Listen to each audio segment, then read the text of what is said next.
Morning, Scott Cameron with MarineMax Brick. Today we're going to take a walk through a 2023 Sea Ray 23 SPX. Let's take a look. This boat comes with a 4-stroke Mercury 250 horsepower outboard. It's got a transom mounted transducer in the rear and a swim ladder. Now let's go up and check out the interior.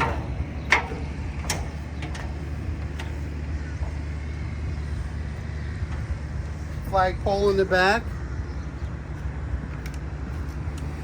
And one of my favorite features of this boat is the storage compartment in the back for your tables and your covers.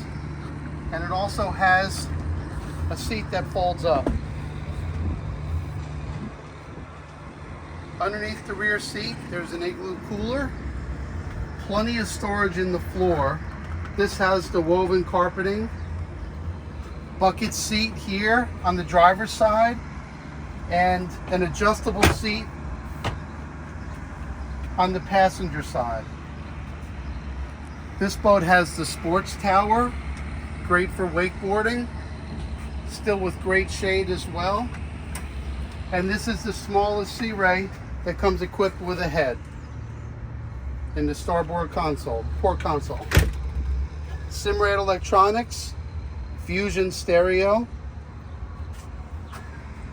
plenty of seating in the bow, speakers throughout the boat, nice backrests on this boat, an anchor locker. And if you'd like to see this boat or any of our other boats, give us a call at MarineMax Brick.